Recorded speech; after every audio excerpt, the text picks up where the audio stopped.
wonderful people, great Biafrans, wherever you are on the face of this very planet, we welcome you to another edition of Radio Biafra live transmission on this very day, the 13th day of the second month of the year 2020, the eve of the internment of my parents.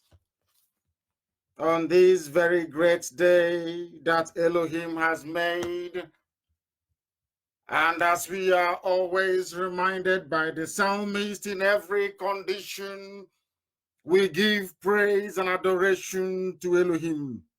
Therefore, I say good morning, good afternoon, good evening, and good night to some of you. Because unlike any other platform, this very Radio Biafra is listened to across the entire 24 time zones on this very planet. Wherever there are Biafrans, this very moment, be it their morning, their afternoon, or their evening, they are all congregating and listening to Radio Biafra for this very gospel of restoration of the kingdom of heaven upon the face of the earth. For those who are undiscerning, for those who are blind in spirit, you will not understand what this very effort in this time, in this very age, portends for the promise that Elohim has made to his children. For when you pray, let thy will be done on this very earth as it is in heaven, you are talking about Biafra. You are talking about the restoration of the kingdom of heaven upon the face of the earth, the very center of the universe, the very beginning of the existence of mankind on this very planet. And that is Biafra. We know, not just do we believe, we know that this very effort we are making is ordained by heaven itself. That is why the coming of Biafra is not only inescapable, but it is a certainty. It is the reality of our time. My name is Nnamdi Kanu. I am the leader of the indigenous people of Biafra, and by the very special grace of the Most High Elohim, a servant of the wonderful people of Biafra, wherever you are, I welcome you. And as I do so, I would also ask you to welcome all those who are around you. Very, very important, very, very critical, and you must do so. Our enemies will try. Our enemies will try to dislodge us, but they can never, ever prevail. They can never, ever succeed. For the work we are doing is divine. The work we are doing is absolutely paramount. It is essential, and that is what we are here to do. I must accomplish it. They have come again this very evening. They are tampering with our feed. They are making things impossible for us. They are making things very, very difficult for us this very evening, as they have always done. But they can never, ever prevail. They can never, ever succeed. There is no way that darkness can prevail over light, and that is why we are going to win, and win we shall. Our program this evening, our enemies are doing all they can to interrupt it, but they cannot succeed. They can never, ever succeed. We are winning, and that is what we have been brought here to do, to win this very effort, to make sure that Biafra is restored in our time, What we are doing is exceptional. What we are doing is the work that heaven asked us to do. Before we proceed, we must pray, as it is usual for us, as it is customary for us. We are experiencing the usual frustration in terms of our streaming on social media, but I am comforted by the fact that the whole of Biafra land is listening, that humanity is listening, especially those of them who are gathered in and around my compound this very evening in Biafra land, with the time now standing at approximately, I need to get you the time. The time today is, because these people are messing up, is 12 minutes past the hour of 7 p.m. in the blessed land of Biafra. They are seriously disturbing our transmission, but we are going to prevail as we have always done in the past and shall also do tonight. We are going to pray. We are going to pray to Elohim in heaven, unto whom and to whom every honor, every glory, every adoration, and every adulation must always belong. We pray this very evening, our Creator, our Maker, Elohim Adonai El Shaddai, Chukwokika Biama Prumi Henine, the Lord of our lords and the kings of our king, indivisible, indivisible. He that created all that was made, but nothing created him. How majestic is your name above all the earth and the heavens. You have set your glory in the heavens, and through the praise of your children, you have established a stronghold against all your enemies, to silence the foe and the avenger. When we consider your heavens and your handiwork, the moon and the stars and the infinitum of space, all these you have set in place. What is mankind? What is man on this very earth, that you are mindful of them? Human beings, that you care for them. But you care about Biafra because you made us in your image. You established us at the very center of your creation on this very earth, that we may worship thee in truth and in every honesty. You have made us a little lower than the angels, and you have crowned this very noble family with glory and with honor. You have made us successful wherever we have been.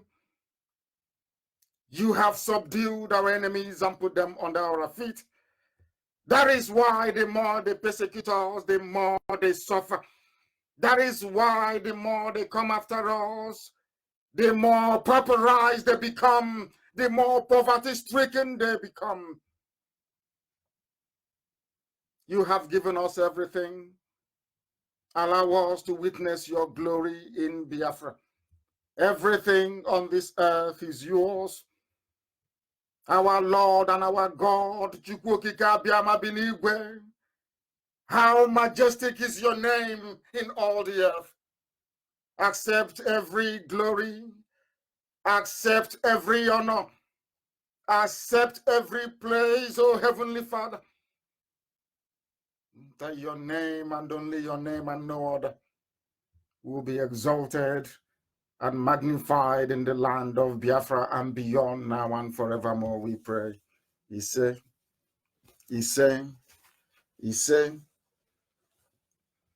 our work is not done until Biafra is restored.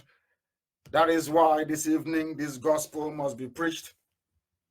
There are those who delight in misrepresenting and misinterpreting everything that we say. But I will commence the broadcast this very evening by quoting a very particularly poignant part of the scripture. And it is from the first book of Samuel, chapter 15, verse 33, and this is what Samuel said.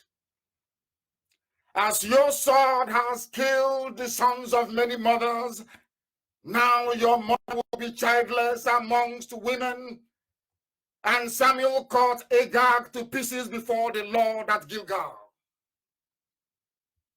I quote this very portion for all the armies of darkness descending on Umuahia. I quote this for those who are commanding them. I quote this very noble verse in the scripture for the likes of Police Commissioner in Abia State, Ene Okun.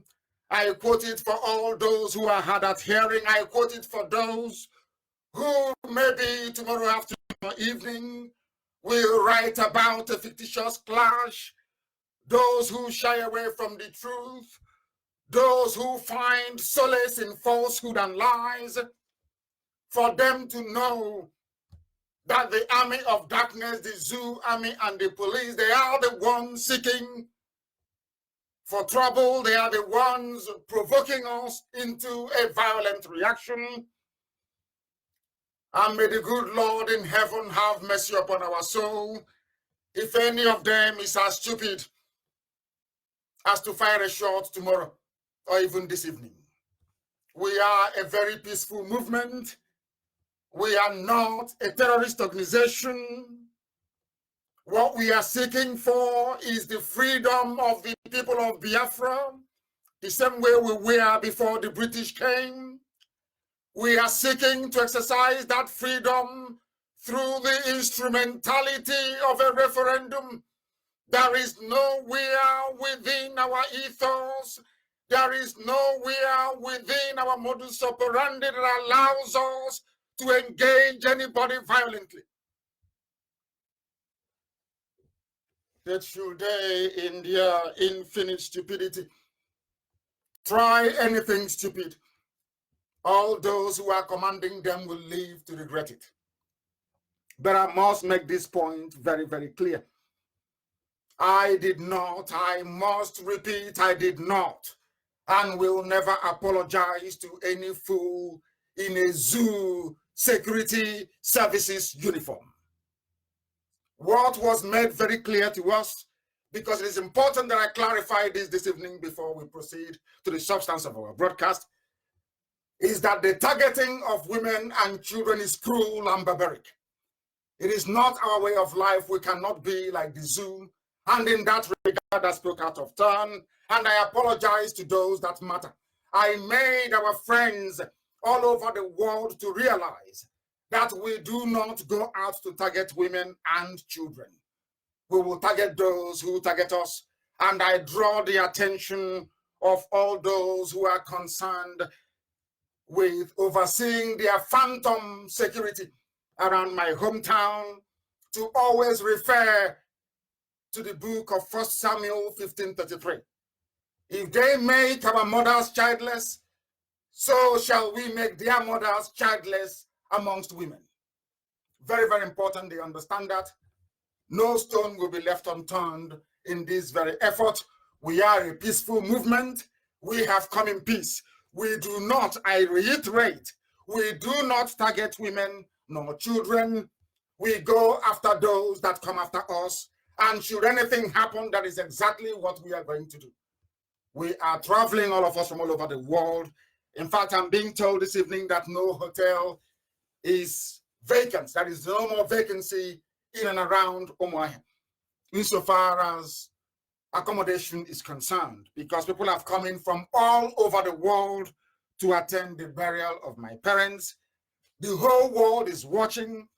Not only do we have CCTV cameras, we have drones all over the place. So everything happening will be captured and recorded in real time and relayed to the whole world. Should the zoo attempt to provoke us, the whole world will be aware of it. And anything we do from then on in will be justified. Nobody can blame us. We have gone to this very extraordinary length in order to preempt the editorial and the headline of most corrupt newspaper establishments in Nigeria, because they always say there is a clash between the police and IPOB. We have rigged the whole of Isiama Faruku and its environs with cameras and with drones to prove to the world that Nigerian police and Nigerian army are always the ones instigating trouble and lawlessness. We want to prove it. That is why we have those cameras, and I'm advising anybody that knows the Commissioner of Police in Abia to return the 2 cameras they stole earlier today. You see how they provoke people. They come to your house, a personal property, and they try to steal your property without court approval and for no reason. All they are seeking to do is to provoke IPOB into a reaction so that their friends in the corrupt media in Nigeria will say there is a clash. You can't sit in your house and be clashing with people that traveled all the way down from Zamfara, from Sokoto, in order to seek a confrontation. That is something the world must know. We do not threaten children. We do not threaten women. My threat was directed at Ene Okon, the Commissioner of Police in Abia. And should they try anything stupid, I would very seriously recommend that every commanding officer tomorrow read the first book of Samuel 15:33. Very, very important indeed. Therefore, Biafrans, we have to conduct ourselves in a manner that is consistent with who we are. We are IPOB. We are known all over the world. Everywhere you go on this very planet, people talk about IPOB. They respect us immensely. We must conduct ourselves tomorrow in a manner that will please my mother and my father, because I know they're seated on the right hand of the creator of everything that we see around us. We are engaged in very serious diplomatic overture, and for that very reason, there are certain statements and utterances that should not be coming from us. And that was why I apologized unreservedly. But for CP Okon and all those who claim that they are commanders in the zoo security services, should anything happen between now and tomorrow night, you will be held personally responsible and you will pay very dearly for it. We must proceed, and I do hope that has clarified a lot for very many people.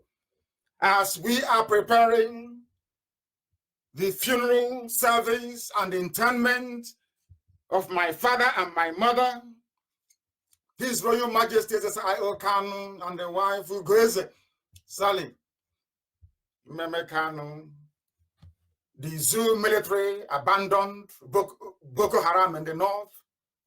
They were chased away from Borno, where they went to. And in keeping with the stupidity of the damnable Zoological Republic, they have flooded them down to Abia State, where there is a funeral. I want people to understand the magnitude of the stupidity of your average Nigerian. I say it without any apologies to anyone, that the way they reason in Nigeria is a cause for concern, because I believe very strongly that even monkeys can do better. Chimpanzees can do better. I would not imagine that any chimpanzee, be the leader of the group or the herd, will abandon the defense of that very family that is heading to go and start speaking or looking for quarrel somewhere when his family is being diminished on a daily basis by rivals. What do I mean? It is the height of incomprehensible idiocy that Nigerians allow Jubril al-Sudani being remote controlled by Abba Kyari, Buratai and all the rest of them, to be sending troops to Omwaya, to be sending troops to Isiama Faruku Ibeku in Omwaya, when Boko Haram is busy chasing them all over the north, to the extent that people were booing Jubril when he traveled to Borno. Some of you say he's Buhari, but I feel sorry for you, of course. So you are black, you cannot reason very well. You are blind, you cannot see. He is Jubril. And I will continue to refer to him as Jubril al-Sudani because that is who he is. Some of you are frightful, some of you are cowardly, some of you are truth averse. You do not know the truth, even if it were to smack you in the face. Because of your cowardice and your lily-livered nature, you cannot see a spade and call it a spade. Jubril traveled to Borno. They told him, oh, this is Buhari, and they were booing him. Because of the state of insecurity everywhere in Nigeria, breakdown of law and order everywhere, kidnapping, banditry, murder, everything you can think of as a form of violent vice is happening in the zoo called Nigeria. But their concern, their primary concern is to move troops to Abia State. That tells you how foolish and how stupid they are. It tells us also one thing, that they cannot survive without us. They are doing what they are doing because of oil and gas. They do not know how to create employment. Graduates are unemployed. Crime is rampant everywhere. Arewako North, they produce the largest population of poor people in the whole of the Southern Hemisphere. They do not go to school. They need you to cover their shortcomings.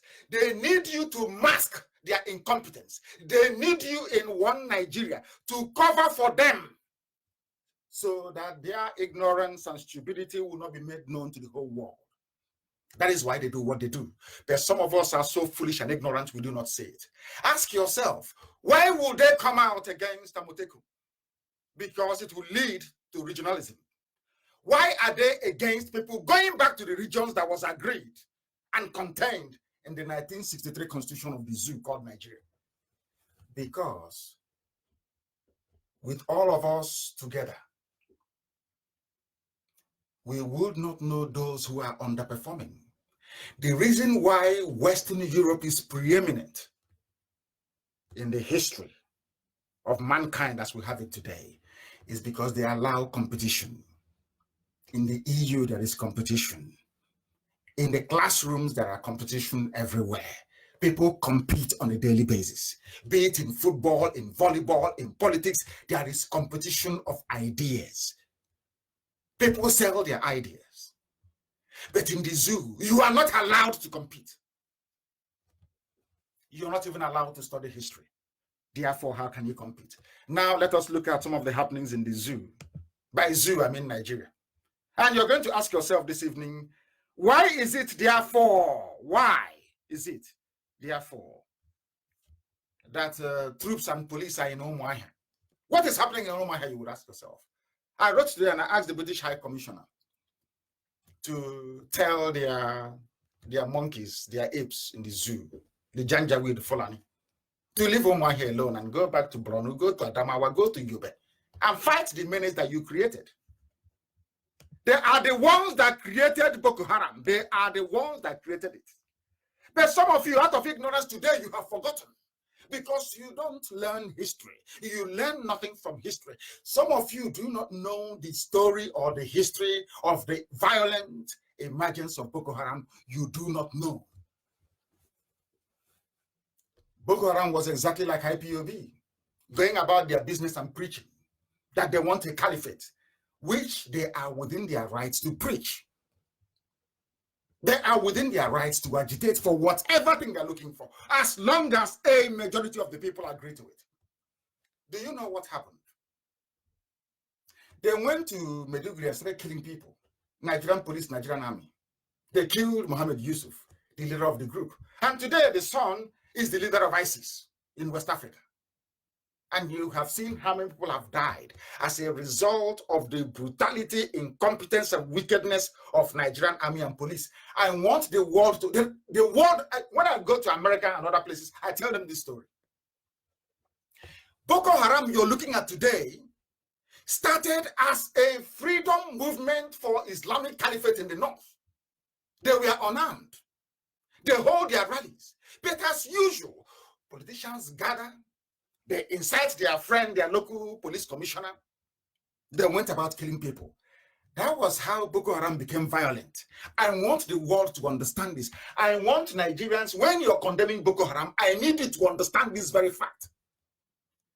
Boko Haram tilted towards armed violence and terrorism as a result of the heavy-handedness of the Nigerian government, exactly what they're doing in Isiama Faruku. When we start tomorrow, they will cut the history. They will forget the past, what they have done. They will jump into all that violent. They're a terrorist group. I want the world to listen to what I'm saying. That the Nigerian government, especially this very regime, they create problems. They are the source of insecurity in Nigeria. They are the problem in Nigeria. Some of you will be shouting, Boko Haram is bad. They are doing this. Boko Haram, they are bad. Who made them bad? Nigerian government of the day. They went about killing them. And they got angry. Now, Nigeria is begging them to drop their arms. Willing to pay whatever they ask for in order to get them to calm down. Calling them their brothers and their cousins and their sisters. Are you following? Boko Haram only became violent when Nigerian government started clamping down and killing people for no reason. But some of you today, you blame Boko Haram for everything. None of you ever, until today, I have never read where people said, Nigerian problem, the Boko Haram menace in Nigeria and terrorism was caused by Nigerian police. This same Nigerian police, they have come again. And nobody's warning them. They are now posing, running around with AK-47 around my house, posing, and people are keeping quiet. When we respond tomorrow, the headline will be, IPOB is a terrorist group. All those Yoruba newspaper editors, all those Bini, and some of them are Biafrans, of course. All those newspaper editors, I suggest you remain conscious of history when writing about what we are doing as a freedom fighting movement, agitating peacefully for the restoration of Biafra.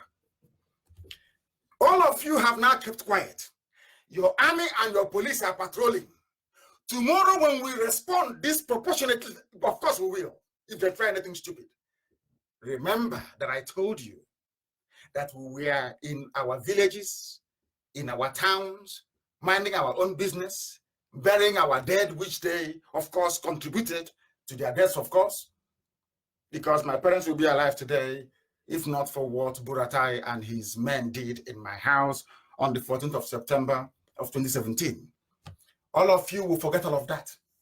I'm saying this to remind you that when we start, you will forget all the things that you have done. You will come to beg to negotiate, but then it will be too late. And I'm telling and I'm warning Nigerians that it is because of the wickedness of an average Nigerian and their inability to face the truth. The truth of the matter is that Boko Haram was peaceful until Nigerian security forces started killing them. That is the fact. They did what Nigerian government has been doing to them, to pick up arms and bombs, and they started killing people. Why are they killing people? Because the population kept quiet as injustice upon injustice is being brought upon that very group. Today all of you are crying. Boko Haram is coming and you're running away. But when Nigerian army and police, we are doing to them exactly what they're doing today in Isiama Faruku, all of you kept quiet.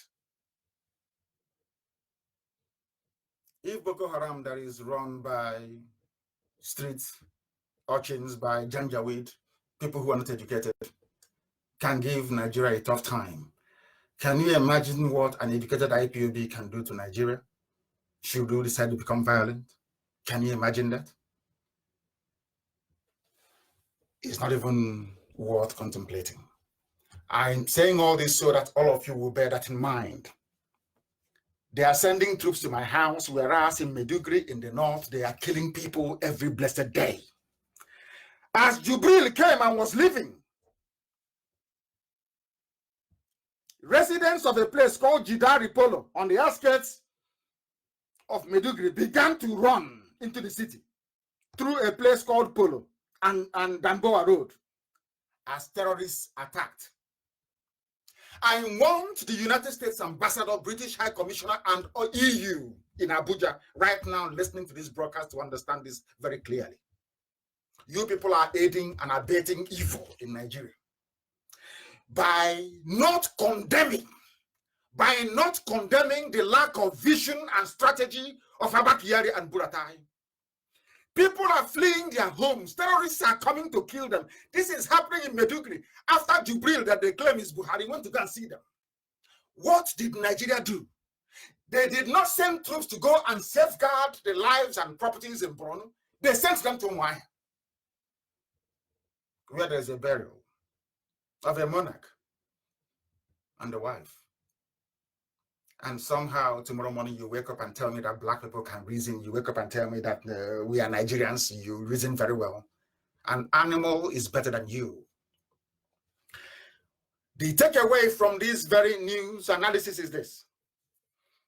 When the day that Nigeria government will provoke IPOB into armed struggle, I want you to go back and start the story from the beginning. That we usually sit on our own and they will come and bring trouble to us.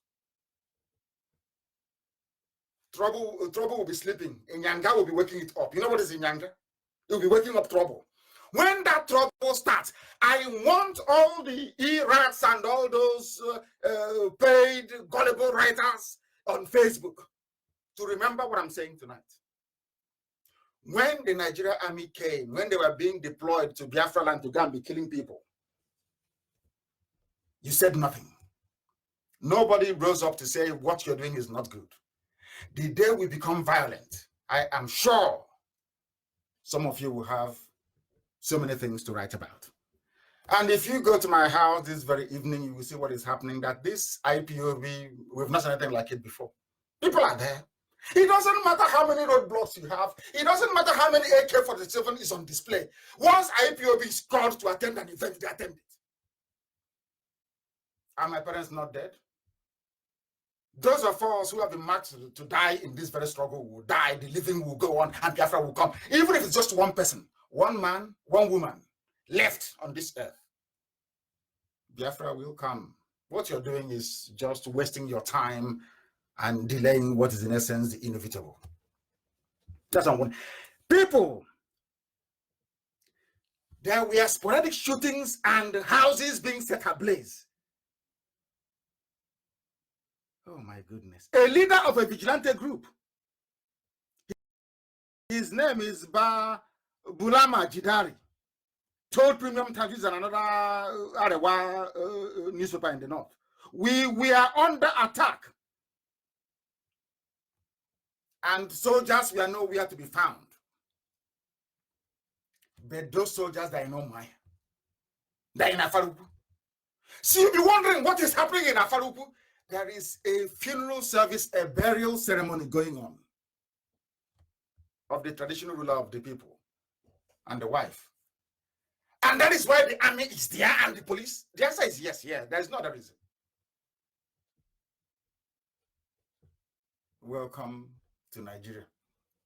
Welcome to the largest British zoo in Africa. That's how they reason, like wild beasts. They shoot somebody dead tonight or tomorrow, and we start. They will abandon everything the police and the army have done. No, they will say no, it's IPOB. There was a clash. How can you clash with a police officer when you're in your kitchen cooking okasi soup? Army will come there to shoot at you, and the newspapers in Lagos and Abuja will say there was a clash in your own bedroom. They went to my lawyer's house, but it's the job for my attorney. They went to his house to be killing people. People said, oh, there was a clash. There's a clash.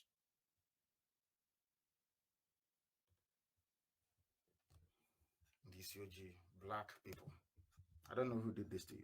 That is the situation in the north. And many more are coming. Many more are coming. Listen carefully. As Nigerian troops are in Umuahia with their police showing off. None of them can ever show off in Maiduguri. They don't show off in Damaturu. They don't show off in the north. It's always in the east or in the west, as the case may be. That's only the places where they show off. And as I told you before, listen carefully to this. ISIS in West Africa, ISWAP, they call them, attack, kills 5 Nigerian security personnel. Who is the leader of ISIS in West Africa that killed 5 Nigerian security personnel? Is the son of the founder of Boko Haram that was killed unlawfully by Nigerian government, that made Boko Haram turn violent. That is the truth. Your newspapers will not tell you this, because somebody will call them from defense and say, oh, that thing your boy wrote is not good, though. It's casting us in a very bad light. And Lai Mohammed will come out and lie to all of you, and you swallow it hook, line, and sinker. But not to us. We are IPOB. We are learned. We are educated. We are enlightened. So we know the truth. And the truth that I'm telling you, before you blame Boko Haram, blame Nigerian government, blame Nigerian police. You see the same police, blame them. They started it. Not Boko Haram. It was Nigerian police that started the killing of the followers of Yusuf Muhammad. Today, listen carefully, today the son is ISIS chairman. And when the Nigerian police were killing Yusuf Muhammad, their colleagues in the army didn't know that that thing that Nigerian police was doing will lead to them losing many soldiers and many policemen. They never, they're blind, they don't listen very well until it started happening. Today, the son has taken over. Just only a segment. And 5 soldiers are dead. And many more will die.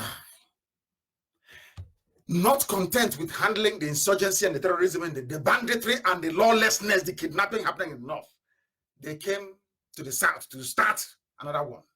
And when they start now, they run to EU. EU, we have a problem. This is now the Kano-led group. They are killing us. They are fighting everywhere. They are terrorists. But nobody will remind them that they are the ones that started it. I'm in my house burying my father. And all people can do is to send army and police to come and be killing people. And you keep quiet. The day we retaliate. Oh, you don't say that. You shouldn't say it. Don't do anything. But you can say they're killing us. Is self-defense not even in the scriptures that we read? Is self-defense not recognized by every law known to man? Only in the zoo. They have attacked and killed 5 soldiers. Jihadists aligned with the Islamic State group have killed 5 security personnel, including 2 soldiers, in 2 separate attacks in the northeast of Nigeria, Borno State. But I know why. Those who should be subduing terrorists, I know why. Looking for who to kill in a burial ceremony. Can you believe that? And people think it is normal, there's nothing wrong with it. And I'm asking myself, how can, if blacks reason this way, how can they even develop in this life? Is it possible? Do you think anybody who reasons the way we do can actually be developed or civilized? I doubt it. And they are practicing democracy. And these 5 soldiers who are now dead, when they were killing Yusuf, did they know that this was going to happen to them? They thought, oh no, they are unarmed, they are not carrying anything, it's only their flag and their insignia. Let's shoot them. But the day will start. You people will be the one to run. And then the idiots will say, oh, let's negotiate, come and let's find out. But then it will be too late. It will be way too late. You are abandoned where you are under attack by Boko Haram, funded by Fulani people, by Fulani Arewa, those in Aso Rock now, this same regime. You are under attack by ISIS, funded by this same regime. And you left all of that. And Omaha is your base. And you're telling me that Nigeria is not sick. Oh, dear me. They are more than sick. They are more than sick. That is what is happening all over the place. After this very program, my very able deputy chairman will take over, of course. He's in London and he's going to take over. And our sister Nena Anya, I understand, is also in London, and the whole world will be listening, including myself as well. But we are trying to point out to the whole world exactly what is happening in the zoo, that they abandoned in Nigeria to come to Siama Farugu. A police officer said, before I said what I said about CP Ene Okon, the wife and the children, he was the one that opened his mouth and said, police will disrupt Kano's parents' burial if IPOB flag or insignia is seen. It is not an IPOB flag, it is a Biafran flag. And insofar as we know, no court has banned Biafran flag. No court. And I don't understand where these people get their reasoning from. How can you ban a nation that is older than Britain? How is that possible? Biafra is older than United Kingdom. How can you ban it? I don't understand this. I don't know the planet they inhabit. So how about if I say I will shoot you because you're wearing a Nigerian flag? Or you have a Nigerian flag in your possession? They see that is another way of these neo-colonialists, lording it over us all the time. Some of you think colonialism have ended. In fact, I'm very sorry for all of you. No, it hasn't. It will never end. With the way you reason, it can never ever end because you don't reason straight. Apart from Bishop Kuka, who else is speaking in the north? It's only now they said, oh, the north, this group is saying. All these years we've been saying the same thing.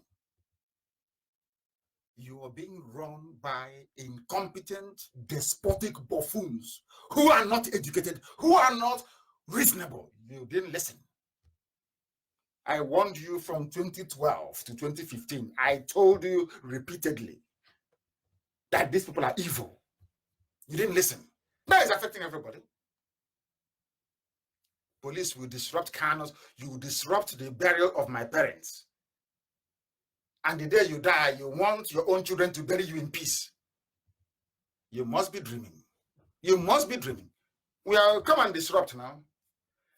We have told IPOB all over the world, conduct yourselves like the humble, peaceful people that you are. Ignore every provocation. Let us hear one shot fired. That's what we're asking for. One shot fired. That thing that some people in Asorok are looking for, they will get it in abundance. And what can you imagine IPOB going? If I give Jonathan that, every IPOB going to the nearest bush. I said a guerrilla war. Do you think you can win? I'm asking Buratai, do you think you can win? What Boko Haram will do is to sweep through the north. Because no army can fight a war on two opposite fronts. You can never win. You can never win. It's simple. No wonder they are so naive. Simple military strategy. The East is peaceful. Every time you be coming, you kill one or two people, you abduct people, you rape, you pillage. Always looking for trouble. When that trouble comes, you start calling for meeting in Saudi Arabia or in Qatar or in EU, begging for negotiation. But when you're starting the trouble, you never reason. You don't think properly. A police commissioner telling me you will come to my house to disrupt funeral service. And then I will let you, then after disrupting, then you'll be going about freely because I'm stupid. Is that what you think? You are certifiably insane, I tell you. Come and disrupt now. Come and disrupt. And I must also commend our people. OKZ Bazu went around today to inspect the road. That is not finished, I must say. Not finished. They inspect the road. That's not finished. Did anybody talk to him? Did anybody confront him? Because on this very burial, IPOB is under strict instruction to behave properly. And we are well-mannered. When the time comes for us to hunt, we'll hunt. But for now, we are going to mourn, and respectively so, of course. Respectfully so. Anytime Nigerians listen to me, and as I'm sure that the Yorubas did with the formation of Amateku, and I read some people were saying that Yorubas are no longer the cowards, that the cowards are now in the East. And it's true, I'm telling you the truth. I think it is true. Given the debacle of their so-called summit, security summit, and you invited Alamajiri from the north, IG of police from the north, you invited Northerners to Enugu to discuss yourself. They are the problem, and you invite them to discuss your own security issues and concerns. Did the Yoruba invite anybody to form Amateku? Their size now. Why are you inviting them? What for? What are you inviting them to come and do? They are the cause of the problem. How many headsmen have they arrested? But then looking for IPOB, writing and sending. People, some of you don't know what happened. After my last broadcast, the Nigerian government sent their agents in Washington, their consultancy firm, to basically transcribe that very clip where I said I will hunt down the family of Ene Okon, that he will go and buy a casket and bury his children. Do you know what they did? They took it and they went round to all the senators and all the politicians on Capitol Hill we've been talking to. I said to them, do you see? You're putting a name the Kano and IPOB. Can you see that they're terrorists? They are threatening women and children. Some of you don't know this. You don't know that? And we sent word across that I'm not like that. I don't kill women and children. What for? I've not even killed a fly before. But with the way that Nigeria is going, very soon they'll get it hot. Let them try and misbehave today or tomorrow. Then they will see if we are bluffing or if we are serious. And we'll start with Ene Okon. If you like, let him run into a rat hole. We'll find him there. And I also refer him to the first book of Samuel 15:33 to guide his thoughts always. Insecurity resigned before Nigeria becomes Somalia. And I want Amaka, I want China, say, all of you, go and get that clip from Sahara Reporters I made. I think it was 2012 or 13, I don't know. I was in Maryland in the USA, and I granted an interview to Sahara Reporters. And I told them that if you do not give us the things that we say, anything that people don't understand, they think is a joke because I don't have a mega church somewhere. I have not built 10,000 churches. They don't understand it. That even the death of my parents is to do with the coming of Biafra. Some don't know this, but I know. I know very well. I know that my father and my mother left the stage to allow me to do that thing that I've always wanted to do. And you hear about it very soon. So that when I'm doing what I'm doing, I won't look back. My father is a very peaceful man. My mother loves everybody. I said, I mean everybody. You can't come to my house and live without eating, of course. Some of you know that. No matter how many millions come to my house, you must all have to take something before you leave. They're very peaceful people. And they saw the death of 28 of their children in their own compound. From that day, they never recovered. Because my father, being a very peaceful man, never believed that people can come to his house to kill people. Because he never killed anyone. My father's palace is called Omudo's palace. Go and ask anybody. When a problem is intractable, when you have people at their throat trying to kill each other, they come to my house. My father will speak and everybody will go back home happy. Go and ask. His palace is called Omudo's palace. Go and ask. He's a peacemaker. He wants to leave the stage before we commence what needs to be commenced, of course. I know all of that. That is why I'm not bothered. I'm not. Because Biafra is imminent. Coalition in the north is telling Abba Kyari, not Buhari is dead in Saudi Arabia. He's telling Abba Kyari. Some of you are Buhari, I look at you and I laugh at you. Black people from Africa. What do you know? Resign before Nigeria becomes Somalia. And I kept wondering, where did he hear that before? I was the one that said it. I said, if you do not give us Biafra, I want the clip, find it and play it. And let the whole world hear it. If you do not give us Biafra, Somalia will be better than Nigeria. As I'm saying this thing tonight, I want the likes of Abba Kyari and El Rufai, the cabal that is covering up the death of Buhari and all the rest of it, running the zoo like one giant British concentration camp. You see Somalia. Some of you will be looking for visa to go to Somalia. When I speak, write it down in the episode. Some of you will be looking for visas to go to Somalia, to go and hide and go and live. Because you see, Nigeria can never, ever be recovered again. It's too late. And I'm telling my Yoruba friends, the only thing that can save people in Nigeria is self-determination for everybody. If you all want to come back together and be Nigeria, understand it. Come back around the table and negotiate Nigeria. When Shoyinka was talking about Sovereign National Conference, in those days,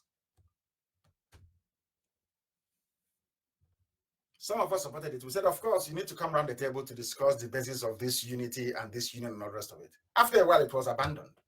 I hope they won't abandon Amotekun the same way that some Yoruba political heavyweights abandoned Sovereign National Conference. Had they insisted, by today, there will be no Boko Haram, no ISIS, no Al-Qaeda in the Maghreb, no bandit, no Fulani headsmen, nothing. But some of you don't reason very well, do you? resign before Nigeria becomes Somalia, the same thing that I told them. Today, Somalia is better than Nigeria. And you think that if you contain Boko Haram, you contain Fulani headsmen, Miyetti Allah. After that, you contain ISIS in West Africa. After that, Al-Qaeda in the Maghreb. And all the, it's called Ansar or whatever it is. Up to 6 terror groups in the north. Are you going to appease all of them? Have you not seen Syria? Have you not seen Yemen? Do you seriously think on this earth that peace will ever return to the north again? They can take all the oil proceeds, all the gas proceeds from Biafra land and take it to the north. They can turn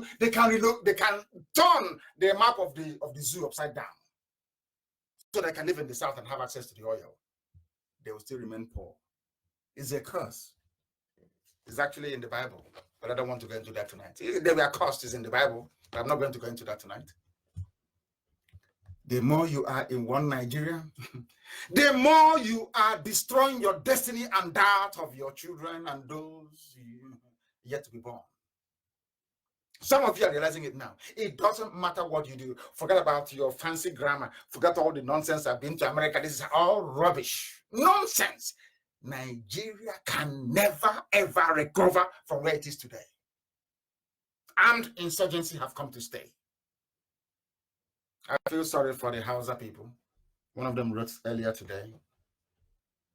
I fight for justice everywhere. Even for Boko Haram, I fight for justice. I said it before.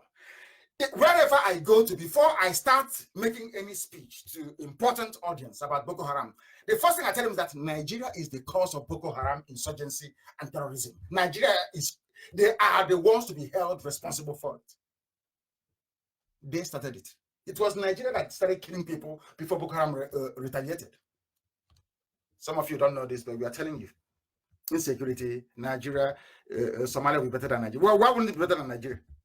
Why would it not be better? A land of hypocrites, where the Supreme Court think they have the power to decide electoral outcome. Instead of ordering a rerun of the election, let the whole world know who won. No, they won't. They're in Abuja, deciding who wins and who doesn't win. Can you believe such rubbish? I'm not a fan of APC and can never be, God forbid. Look at Bayelsa. The same thing. They just come. The only thing they are trying, what is important to them is Imo State, the heart of Biafra. That very APC, that heart, that's what they want. Not any other place. That's why they did what they did in Bayelsa is to allow Hope Uzodinma to remain in nowhere. It's because they want to uphold justice, of course not. It's so that Uzodinma can remain in nowhere. They will say, "Oh, PDP, how can you complain? Can't you see? Didn't we give you Bayelsa? You know how zoo animals, Nigerians, you know how the word is. Oh, don't complain now. Shebi no get Bayelsa. I don't know the rubbish they speak. They are useless speaking English. That turns my stomach. Useless set of people. Useless set of people.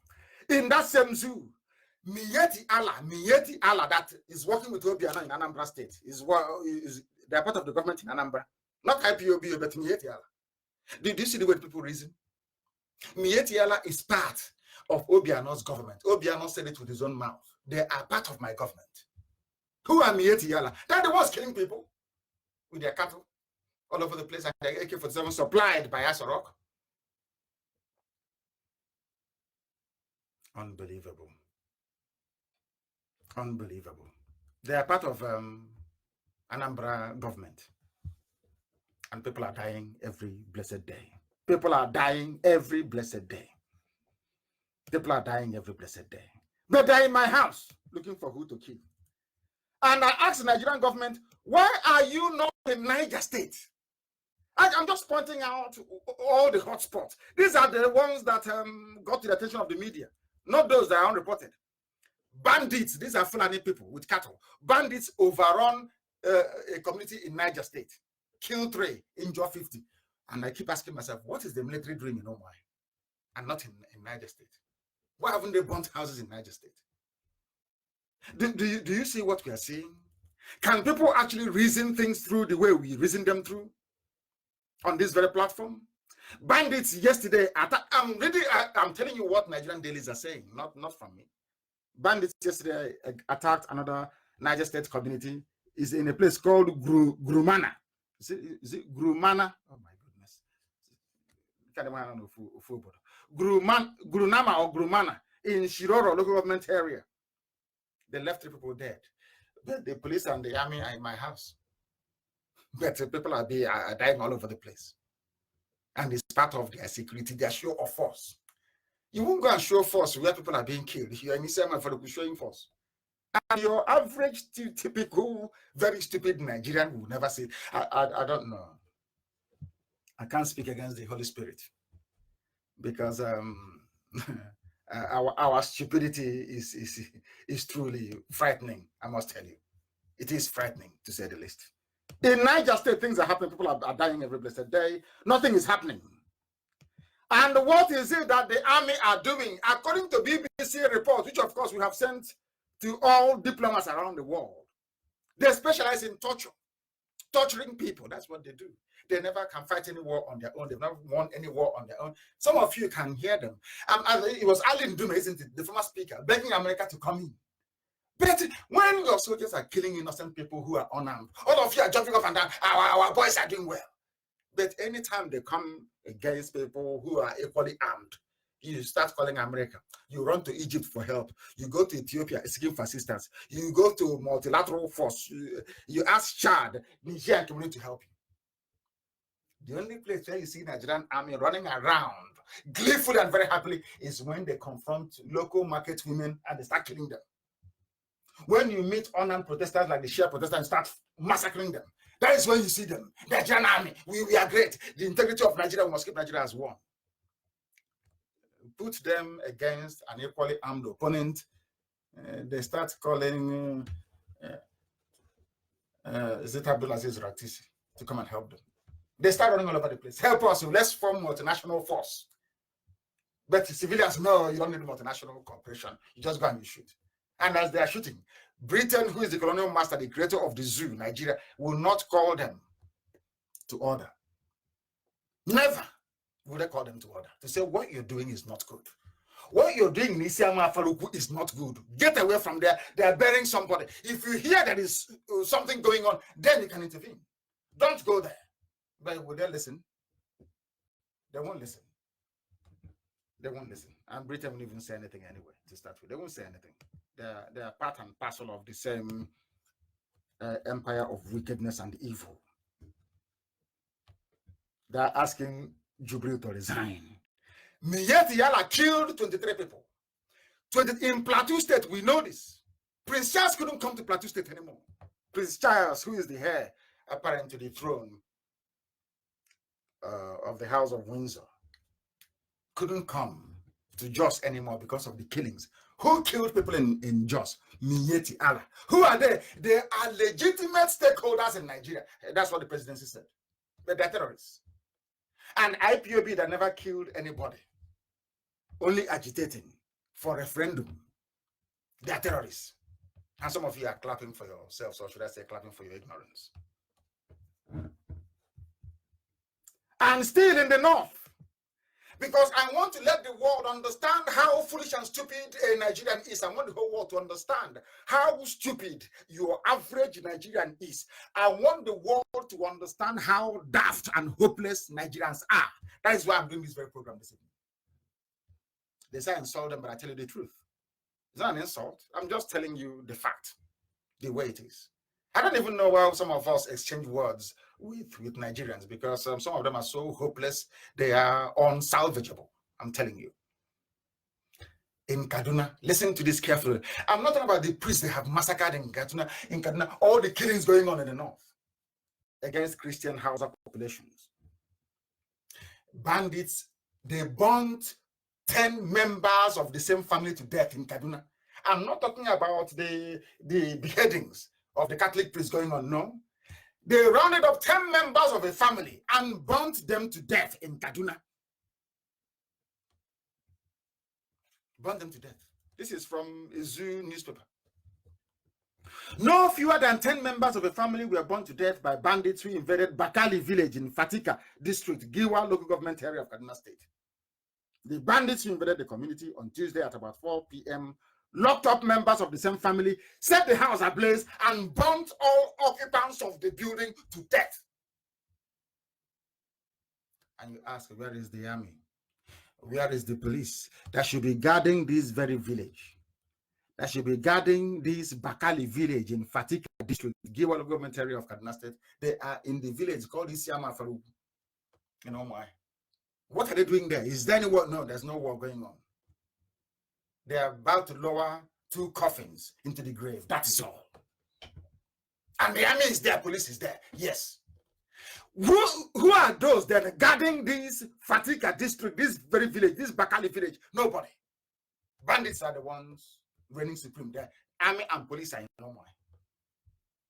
And you want me to have respect for a Nigerian? You want me to say that Nigeria is a respectable country? Of course not. You are a product of British colonial experiment. You are nothing. You are nobody. As a Nigerian, you are lower than a pig. A swine is better than you because you cannot reason. The bandits invaded the village, burnt 10 people from the same family to death. No army, no police, because they've been deployed to Biafra land to come and police a funeral service, to come and police those who have come to mourn. They are dead. Can you believe that? That is Nigeria for you in the 21st century. I told you before that Nigeria never wins any war. They have never fought a war before. A man called Ali Ndume is advocating for foreign mercenaries to come and fight Boko Haram. Where is your army? Where is Buratai, 4-star general? When I told you before, for you to be a general in Nigerian army, all you need to do is to kill a few civilians. Or invade Isiama, come and kill people where they are gathered, you become a general. When it comes to fighting fellow armed criminals like themselves, they now start looking for foreign mercenaries. They start asking Britain for help. You know that the reason why they have not defeated Boko Haram is because Britain cannot enforce any blockade. You know, Britain loves to punish people they feel who are stood up to them. You can't, there's no air, land, and sea blockade for Boko Haram. Therefore, Britain cannot help them. Britain can't help. Ndume advocates for engaging foreign mercenaries to finish Boko Haram. How about Buratai, 4-star general? How about that general who is in Omwaya now, with riding in a jeep with one red plate number with 1 star on it? He's a general. You want to go and pay white people to come and fight your battles for you, and you have an army. We are proud of our boys. But when it comes to engaging people who are equally armed, you start looking for foreign mercenaries. Shame on all of you, Ali Ndume included. That's the type of country you run. As they say in Igbo adage, people misplace priorities. You don't know where you don't know if you're to fight insurgency or to come and fight people who are agitating for common referendum. Ordinary referendum. You are fighting those peacefully agitating for a referendum, and you allow terrorists and rapists to run riot in the north. You will be affected. You don't know that God is miraculous. Is great. As you people are busy fooling yourselves around the north is being decimated all over the place. They are burning people alive. It doesn't give me any pleasure or any joy. Of course not. No. But that is a celebration of your stupidity as a Nigerian and as a Nigerian soldier. You people should keep supporting evil, and evil will consume you. They came to fight us for 3 years with the help of the British, the Russians, and the Egyptians. What to me I call the Third World War. They thought they can kill us. They couldn't. They took all our money, took our properties, confiscated them, thought they are punishing us. Today, they have the highest level of poverty in the whole of Southern Hemisphere. There are more people in Kaduna. In fact, let me just, there's no basis for comparison. Do we beg? The answer is no. We don't beg on the street. They're still begging till tomorrow morning. Elementary is still everywhere. So the things you do, you think you're punishing Biafrans, you are heaping cause upon your. Today, who are those in IDP camps? Do we have refugee camps in Biafra land? The answer is no. You are the people with IGP camps in the north. You are the ones who are suffering. The same soldiers that came and ravaged Biafra land, their children are today raping your daughters in IDP camps in the north. It's called karma. As I told you before, the God we worship in heaven will punish you. He will use you to suffer us because of our wayward ways, our very sinful ways.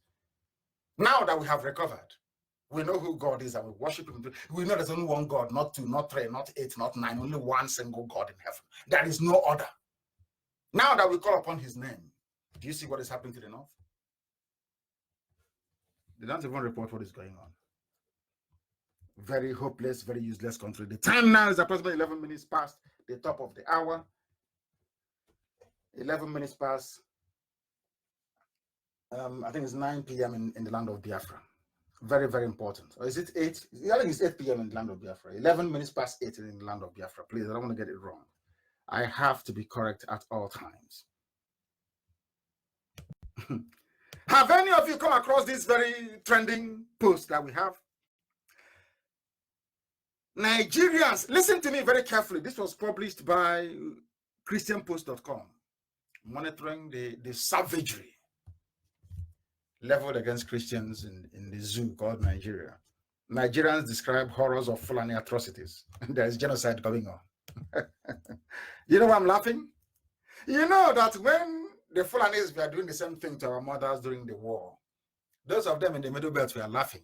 Hey, Igbo man want to dominate us. Yeah, they want to dominate. Today I say to them, who is dominating you? Who is making your life a misery? Who are the ones now raping your mothers and cutting open the womb of your expectant mothers and dragging out the babies and slaughtering them?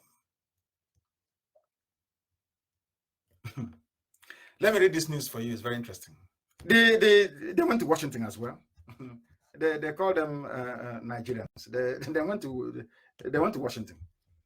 Nigerians from predominantly Christian tribes in Nigeria, that's from the north, visited the United States this week to share how their tribes are now homeless and sleeping under the skies after recent massacres at the hands of Fulani radicals and unwanted actions taken by the government.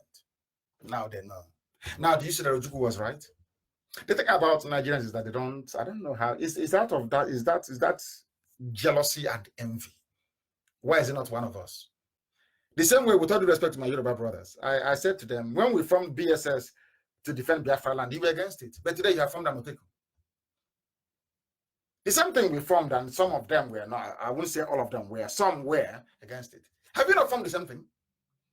The same thing Ojukwu was saying before that go on,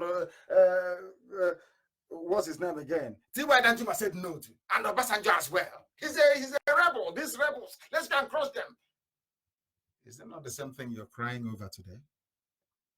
Why can't some of you actually come out and say that Ojukwu was right? Say it openly. He was right. The same way that I'm sure that one day they will say IPOB was right. Why can't you come out and say that we've always been right? The same Christian communities in the Middle Belt saying you both want to dominate. You want to get your own Biafra. You want to divide our... You are dying because you are in Nigeria. When will you people understand this very simple logic? The reason why babies are being killed, people are being made homeless, farms ravaged, is because you are in Nigeria. When will it sink into your daft brains, for goodness sake? When? Oh dear, always in Kaduna and in Plateau. Two members of the Adara community, a majority Christian ethnic group in Southern, and we're not going to leave them. We have said this before. If they support Biafra, we cannot abandon anybody. Because Biafra will be for all. Biafra will be the kind... People should not be afraid to be free. We will give you oil and gas. Don't be afraid to be free. Agitate for your freedom. We'll give you oil and gas. You have seen it now. You're in Kaduna State. Minority Muslim, majority Christian. Who holds the power in Kaduna? Always a Muslim. They have the guns. Nigerian Army, Civil Defense, Fire Service, Customs, everything. Once you carry weapons, a Fulani man is in charge. Or you report to a Fulani man. That is why all the governors in the East are scared, terrified. They can't speak up. Because you speak up and tomorrow they impeach you. You have seen what's happening in Imo State. Today they move over to APC.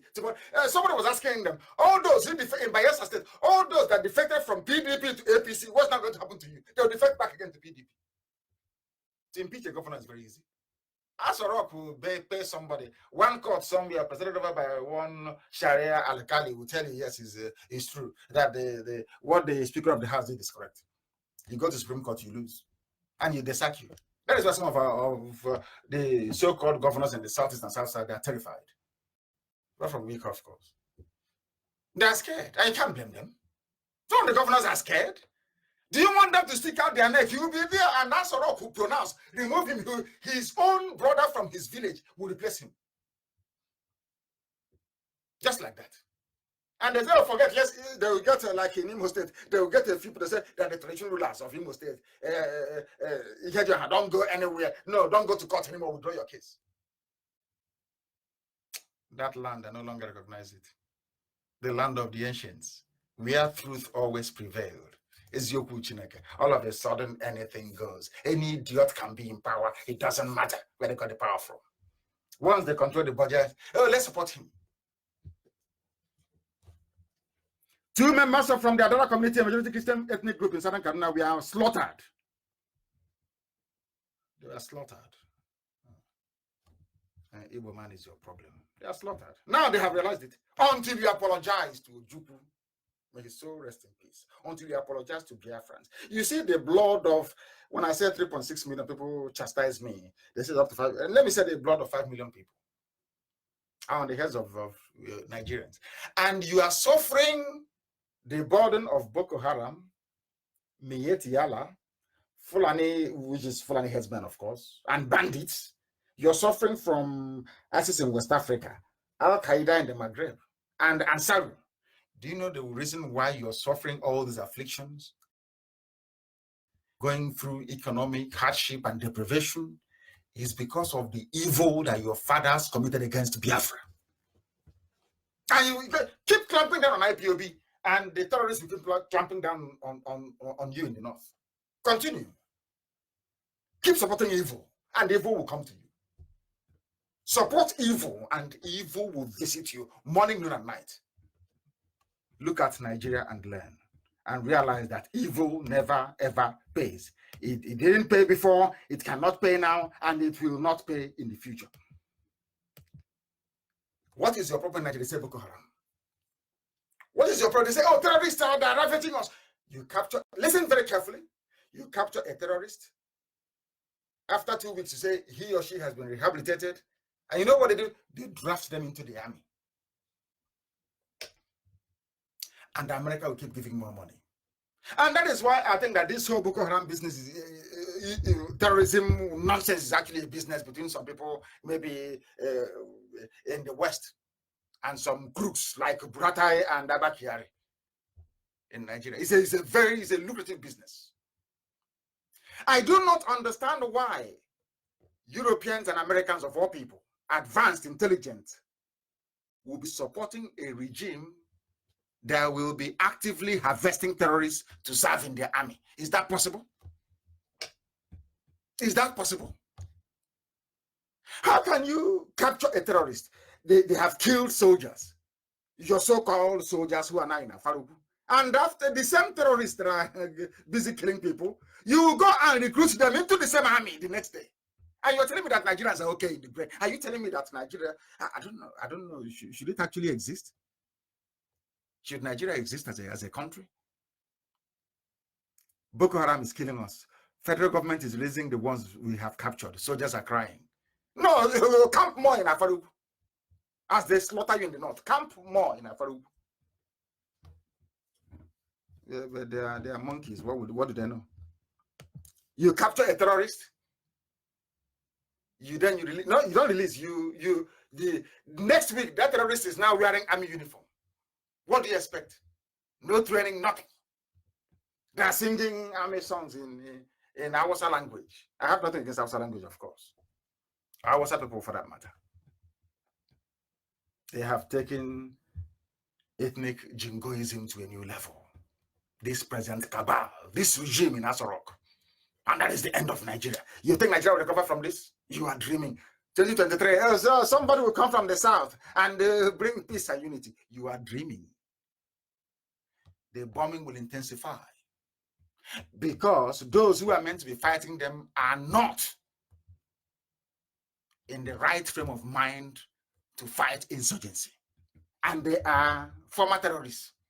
So they'll take an order from an Igbo man, a Yoruba man, as the commander-in-chief. Okay, go to the Matru, shoot that Adamu Abdullahi. And brother will go and shoot Adamu Abdullahi. For a Christian president of Nigeria, you are dreaming. Your senses are not correct.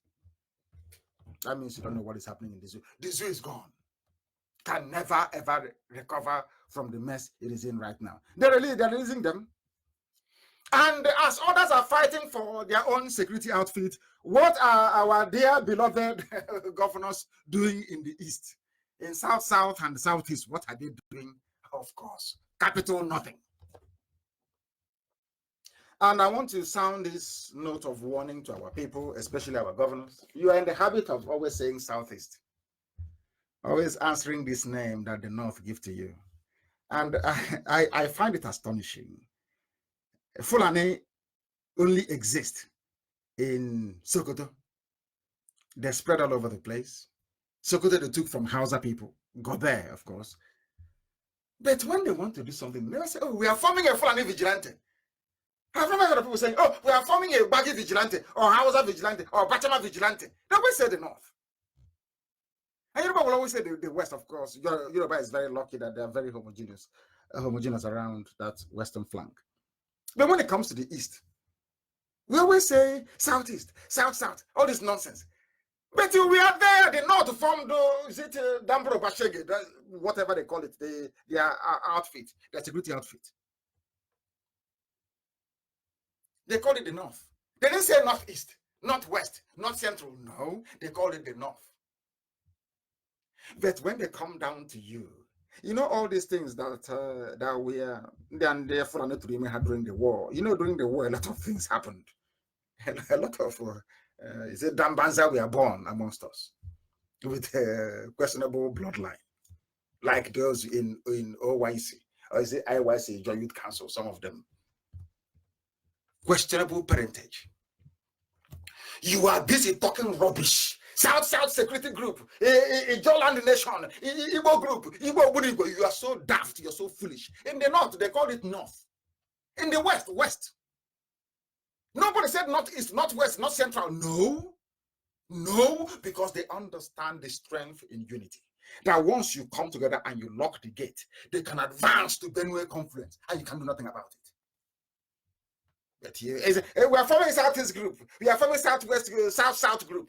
You are foolish.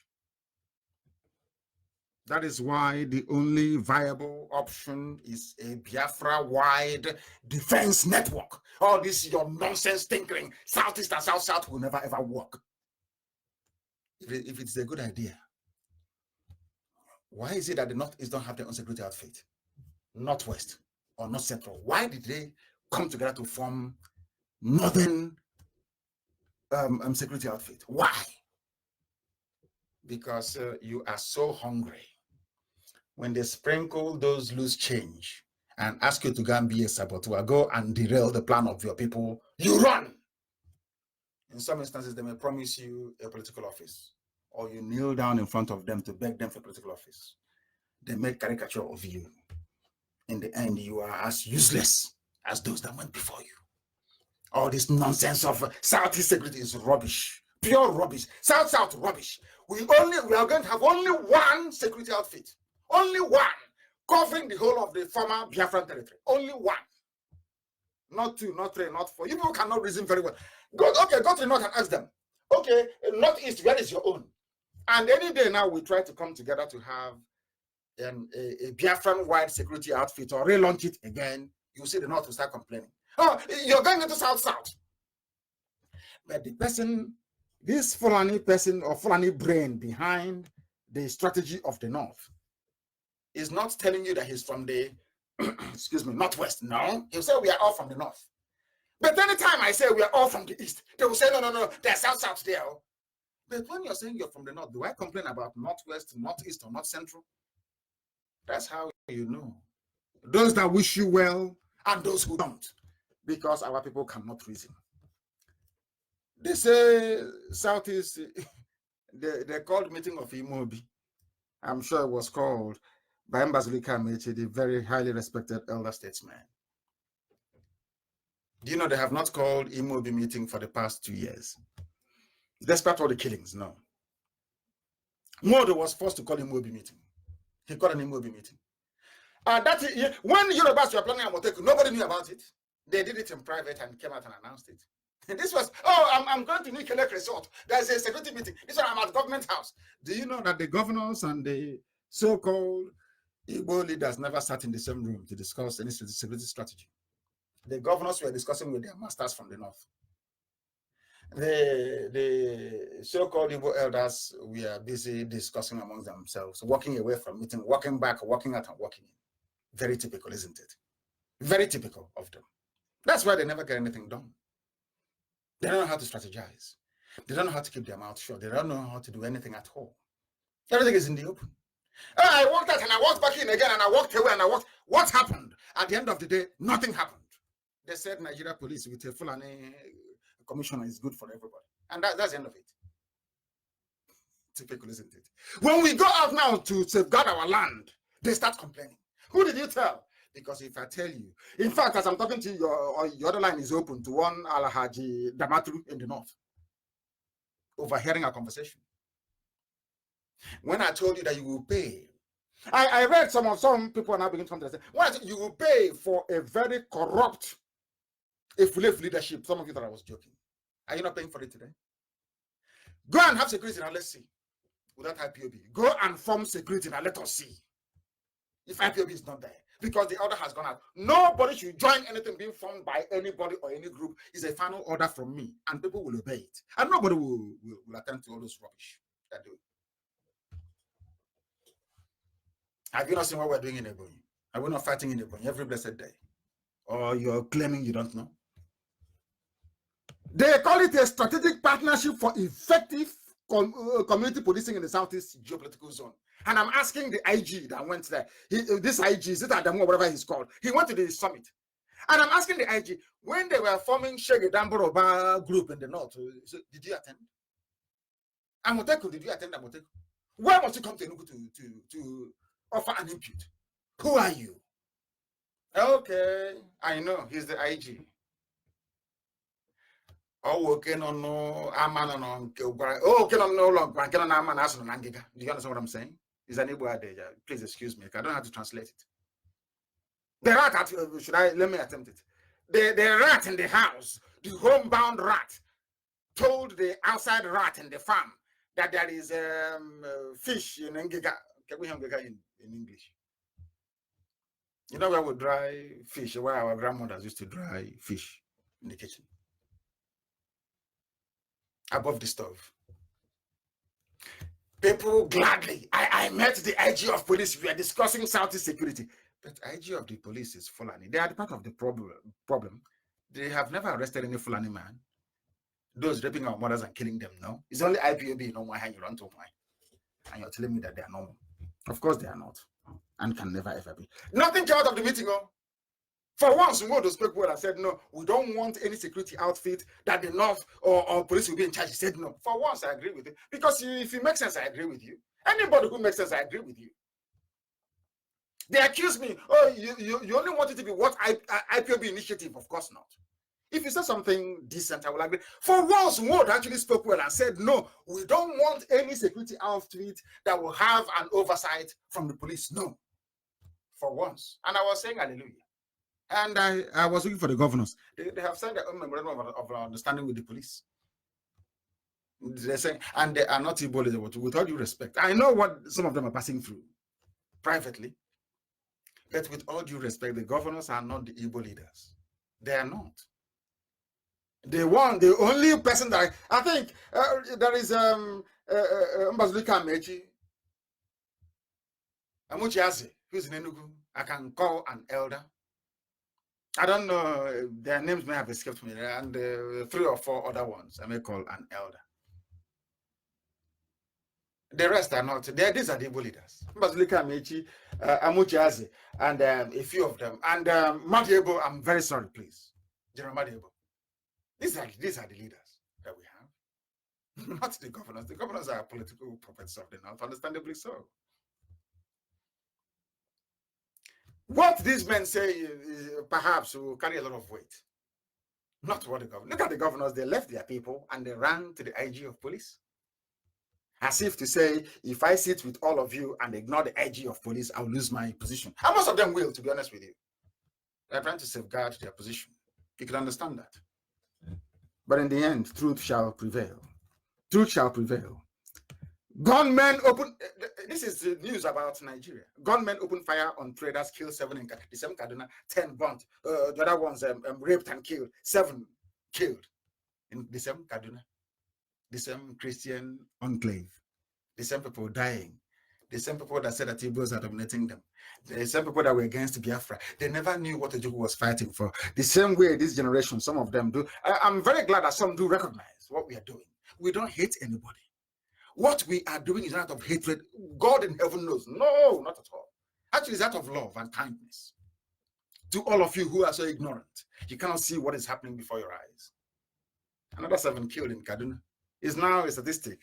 3,500 killed last year. Just, but those people, they have mothers, they have fathers, or they have children. Somebody's going to miss them, somebody is going to mourn them. It doesn't touch you. You keep asking, the solution is not, oh, God will give us a new president. No, because the system is so corrupt that whoever you put, even if you put Jesus Christ in Nazareth, he cannot perform. I'm being very, very honest with you. Never, ever, ever can he, because the system is so horribly structured that anybody you put there is bound to be corrupt. These are the things you ought to know. These are the things you ought to understand. These are the things you ought to appreciate coming from us. Ojukwu said it, and now this very present generation is saying the same thing. We are saying the same thing. It never changes. That freedom is the key. Nothing stops Biafra from tomorrow merging with Oduduwa. After all, look at EU. They fought. There was a time that France and Germany were at each other's throat for over 50 years. Napoleon was strutting his stuff all over Europe, conquering territories and all the rest of it. Hitler did the same. But today they're all together in EU. Nothing stops Biafra from merging with Oduduwa tomorrow, and we find a very good name to name this very country, this new country. We can go to Middle Belt and say, do you want to join? Sign up to these value systems and you join. Nothing stops the whole of West Africa from being one. I mean, absolutely nothing. But let us agree how it's going to be.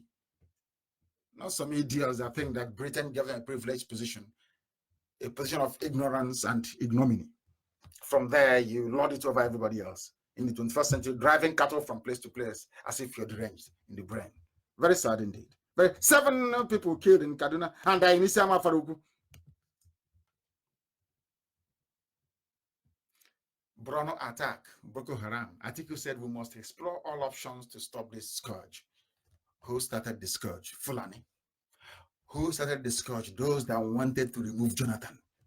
Who started the scourge? Those that wanted to use armed conflict to spread Islam by force across Nigeria. If you want to join Islam the same way with Christianity or Judaism or anything, it's a question of conscience. Let your conscience guide you. It's not by force. But they won't listen. They're fighting a jihad. Today they're saying we need to explore all options. So that mighty army can no longer defeat Boko Haram, ordinary Boko Haram. You talk about ISIS, Al Qaeda. Are you going to defeat all 3 of them at the same time? Of course not. You cannot. What is the solution? It is not the only strategy that can work is allowing people to go. Once you divide Nigeria, you draw the oxygen away from terrorism. Even Sheka will focus on how to develop Borno. I'm telling you. That time he will no longer have access to other areas. So the expansionist tendencies of these of jihadists will come to zero. It's pure common sense. You want the killings in Kaduna to stop, divide Nigeria, it will stop overnight. Overnight it will stop. But all these people with their houses abroad and money in Dubai and in all those places telling you, oh, keep Nigeria one day for your own selfishness, for their own benefit and that of their family. And you're there dying. They are massacring you, they're slaughtering you on a daily basis. You cannot go to farm without the fear of perhaps that you may not make it back alive. Why is that happening? It's because of one Nigeria. As long as you have one Nigeria, people will continue to die. It's a very simple thing. But of course, we were slaves in America for 250 years. Nothing happened. So who knows? We may be enjoying itself. Who knows? Who knows? Those who are busy in the Southeast looking for a burial ceremony to attack, they are the ones calling for Jubril Abakari to declare a state of emergency on security in Nigeria. They have failed. When you're asking for a state of emergency to be declared, it means that the entire security architecture in the country has collapsed. It has failed because we are black people. We have no shame. We have no dignity. We have no honor. Myself included, I'm saying it generally. We cannot do the right thing. What is the right thing? Let offer people referendum. Let Nigeria. But of course, a Senate president rules. And now it's my turn to eat money to answer His Excellency. You want things to divide? That is where white people are better than black people. Do you think if F.W. de Klerk were to be a black person that he would Olympic South Africa? Of course not. He will tell you we have the power, we have nuclear weapons, we have support of some racist countries around the world. We'll stay here forever and ever. Don't you know that? Don't you know that? But he saw the handwriting on the wall and he said the time is up. And they left.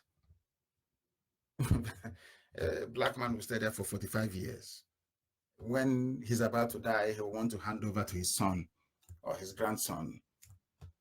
And I keep asking myself, what type of God actually made us, to be honest? I mean, what type of God that people cannot reason properly? You have an emergency in the country, security situation in the country, and you are at a burial ceremony looking for who to kill. Where's the terrorists everywhere? Ah, dear me. Somebody saying that we have female governors in Biafra land. Female. Oh dear, my very good friend Bishop Cooker have spoken. He spoke very well this week, I must say. Brilliantly well. Brilliantly well. At last, somebody is speaking up. At last. Consistently so. What did he say? Nigeria like a stranded ship. 1 minute ship that goes in the waters. It's a ship. Stranded. It's not going anywhere. It's just there, sharing budget, sharing allocation, giving positions to their children, NNPC board chairman, all the rest of it. Telling America to fight IPOB. IPOB is a terrorist group. Ignoring 6 terror groups they have in the north. Rampaging everywhere. And you're telling me that Nigeria, of course Nigeria is stranded. How do you get a stranded ship off the sandbank where it has beached itself? Is to flood the whole plane and drag out the nonsense back into deep water. How do you do that to a place like Nigeria? You call for a referendum. You renegotiate the basis of your so-called unity. That is how it is done everywhere. Do you know that in Russia, even Vladimir Putin is restructuring Russia? That's how people behave. That is why in NTA, to tell you that these people are so daft, that same intro song they used to play when I was a child is what they're still playing till today. That when you hear it, you want to have a heart attack. NTA 9 o'clock news. That the same song, the same intro from nearly is what they're still playing till now. They never change. Russia is saying we want to change. We want to restructure. Britain restructured. You see Britain? Oh my God. Britain didn't restructure. They granted Wales autonomy, granted semi-independence to Scotland. Scotland has a parliament with tax-raising powers. The Welsh Assembly can make laws for Wales. But these are regions, so despite the fact that they have constituencies which is more like states in Nigeria, it did not stop the British political establishment from recognizing that Wales is a nation. Scotland is a, yes, we are in the UK, yes, but these are nations in their own right. Let us give them some limited space. No, in Nigeria, it must be a unitary system. When the North came out as a result of Amotekun and said, we would not allow any regional police. It has to be by state. That was when they gave the game away. They don't want region. They want artificial. Anything that is artificial, artificially created state is what they want. That they can control. But regions, they cannot. You know why region is very good? Because we now think about the betterment of our people, everybody at the same time. No longer I'm from Imo State. I'm from River State. But you're from the same family, the same surname, the same nonsense happening in Ohaji, in Ebema, in Uguta. The same people, but in different states with different priorities. If you are in one region, you are one people. You think about your common interest and you articulate ways and means to try and resolve it. Nigeria is like a stranded ship. Not me saying it, it's Bishop Kuka. The man has been very fiery this week, very upset and very angry. And rightfully so, because of what is happening in this zoo called Nigeria. Let me also make the world understand that they're wasting their money investing in trying to stop insurgency in Nigeria, because their entire strategy is flawed, completely flawed. Listen to this. They arrest an terrorist. After 2 weeks, they said they have repented. They rehabilitate them and put them in the army. Do you know what, brother? These are people that said, give me 3 months, I will sort out Boko Haram. You know what they're saying now? It will take them 10 years to de-radicalize. In fact, he's saying that 10 years is not enough to de-radicalize Islamists. Then people are asking him, why are you then in a hurry to free Boko Haram suspects if you take 10 years to de-radicalize them? You see how they keep getting themselves tied up in this knot they cannot free themselves from anymore. When I say they are daft, people say, oh, you're insulting people. I say to them, I'm telling you the way you are. Most black people cannot reason like human beings. They reason like animals. I'm telling you the truth. They cannot reason properly. It will take 10 years is not enough. These are people that promised us 3 months. After 3 months, everything will be gone. Now 10 years is not enough. And then you're releasing them. The question is, why are you in a hurry to release them then? Or integrate them even into the army, which is worse. To be going about killing, raping, pillaging, and murdering innocent people. Very, very sad indeed. Extremely sad indeed. That is the situation in Nigeria. That is what is happening. And instead of them to face their problems, they're in Isama Faruku. Some of you do not understand or know what is happening in Kaduna. Some of you do not understand what is happening in Kaduna. Some of you don't know what's happening in Kaduna. What is happening in Kaduna is that a daughter recognized a police officer as one of those that killed the mother. It's happening in Nigeria. But they are in Isama Faruku. They are in Isama Faruku, making life absolute misery for our people, making life very, very difficult for our people. That is what you need to know. That is what you need to understand. That's what you need. That's what you need to understand. This is Radio Biafra. We are live and very direct. I will be handing over to my deputy, Uche Mefo, in a short while. I'll be handing over to him in a very short while for them to continue because they have a wakekeeping in London. But we must finish this very broadcast very, very speedily. We must speed through it. And I am sure this very evening that there is nothing untoward happening in and around Umuahia because we are prepared for them. Our drones have been tested and they seem to be working perfectly well. Tomorrow we unleash it so that even those that claim there's going to be a clash, they will see who started the clash first. They will see who started the clash first. Very, very important. At least the soldiers have gone on to protest, to complain about the release of Boko Haram terrorists. Now, at least they have done well to complain, to protest, to say, why are you releasing Boko Haram terrorists? And these same people will now go to USA and say, oh, give us more money, we are fighting terrorism. I don't know what American ambassador is doing in Abuja. Sometimes I ask myself, okay, what is the job of these ambassadors? Why can't they compare? What is there to be gained in preserving Nigeria? What is there to be gained? I keep asking this question. It is only corrupt forces, people who are evil, that is hell-bent on keeping Nigeria as one. Nigeria is not your name. You don't know the meaning of it. It was artificially created by a white man. You're a black man in Africa. You're not related to Lugard. In no way, shape, or form. Why are you adopting something that is so artificial? People are dying because of it. Why are you adopting such a name, or should I say a country or a nation, whatever you call the damnable zoological republic. I call them zoo animals. Nigerians are animals. They are animals in a zoo. This time I'm in a British zoo, caged together by ignorance, deceit, and self-denial. This is your Senate president, Lawan. His name is Lawan. You know what he said? He said that regionalism won't take Nigeria anywhere. The same regions that worked before, that people were going to school, scholarships everywhere, development, all the industries, all the factories. Alo was competing with Michael Okpara to see who will grow the fastest economy.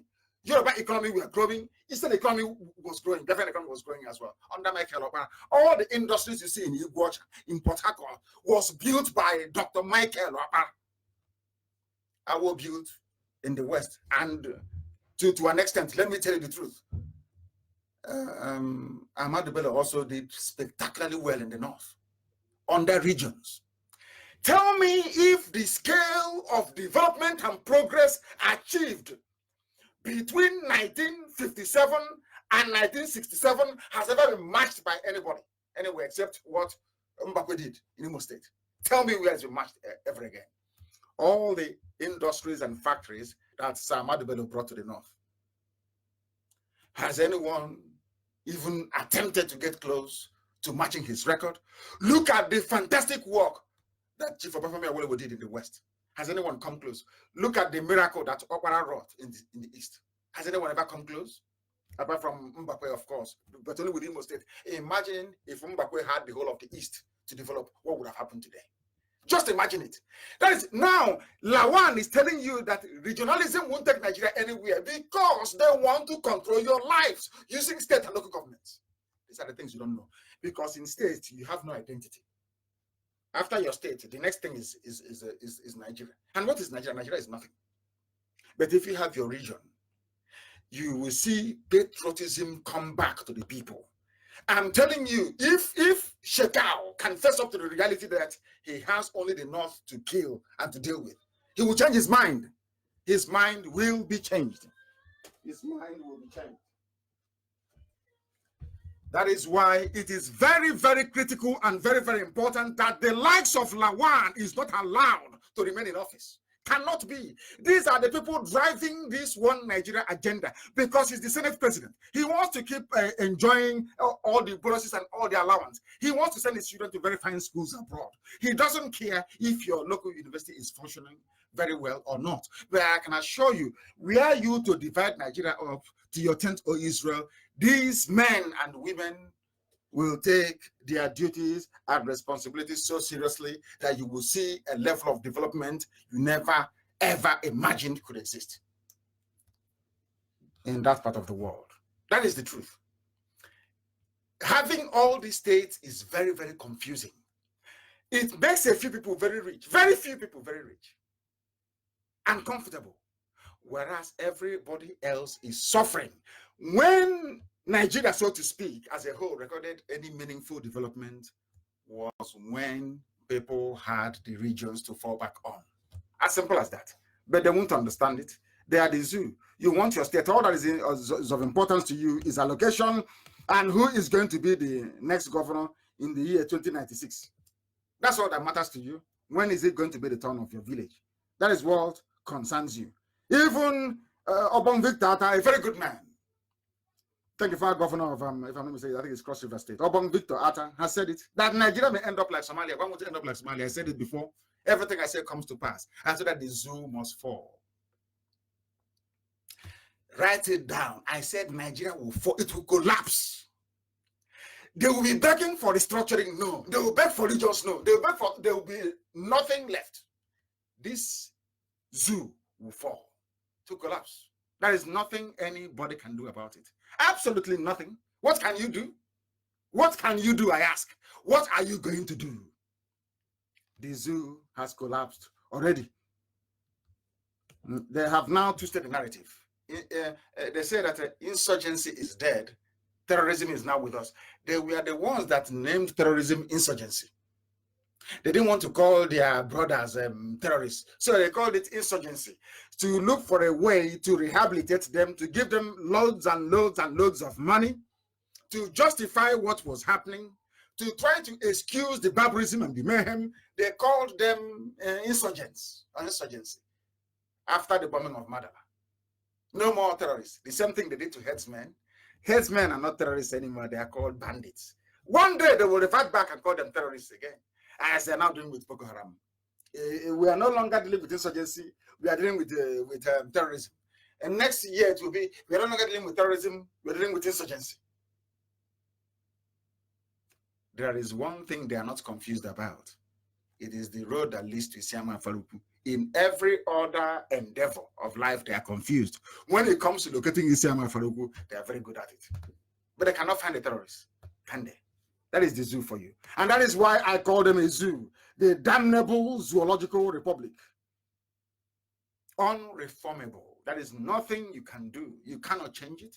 I said this to people before, and they were perhaps doubting me. Have you seen the economic blueprint of Babangida before? Have you seen Babangida's economic blueprint in 1985? One of the very finest, I repeat, one of the finest economic blueprints ever. Did it succeed? The answer is no, because of the damnable zoological republic. It will never ever succeed. That is how terrible they are. That is how horrible they are. We are the life of a cattle. Nama is more preferable to that of a human being. All they do is they lament and nothing happens. And when you do something, they come for you and they arrest you. I go back to the argument on regions again in order for people to understand this very news. Police went to Anambra State community and they arrested community elders. Can you imagine such rubbish? Are you telling me that when terrorism happens in the north, you go to the nearest village and you arrest all the emirs and all the elders in the village? The answer is no. But in the east, and everything goes, because every governor to your own tent to Israel. Once you succeed in getting re-elected, courtesy of the patronage of the Fulani cabal, you are there, and they're messing about with your people. They came to our villages, they came to kill, and unfortunately, 4 of them lost their lives and their cattle. And they went to the village, they arrested everybody. When Fulani people kill in the north, they go to the nearest place to arrest everybody. The answer is no. Why are they arresting you? Because of your governors, because of your so-called leaders. They have sold you down the river. You are worth nothing before the Fulani cabal. They can do whatever they like with you. That is why they know why. Because the Ifulefus are in charge. That is what happens. And I know one of their commentators was today also lamenting about the Ifulefu mentality and culture that pervades the entire political spectrum in the east. And I want them that I cannot come out and begin to castigate people who are innocent. I'm not insane. Anything I tell you, over time you will come to my position. Over time you will realize that what I'm telling you is correct. That this same IPOB will never change. We educate and we enlighten for the betterment of everybody, not just for our own. We told you that they can never agree. Now they are in Anambra arresting our elders. They are in Umuahia encircling an entire village over burial ceremony. But the north is left open to be ravaged by terrorists. And people are going about their normal business as if nothing is happening. That is what makes you black. That is what makes you unreasonable. That's what makes you an animal. That is why you are unwieldy in your way of reasoning. And that is why Africa is not developed. I tell you the truth. And this truth must be spoken. This truth must be said. This is live radio Biafra presentation. Very shortly, as I said, we shall be handing over to Uchemefo to continue this very program this very evening. And I'm sure they'll be able to open their lines as well. But I'm going to end this program with this very piece of news item, very, very important. Very, very important.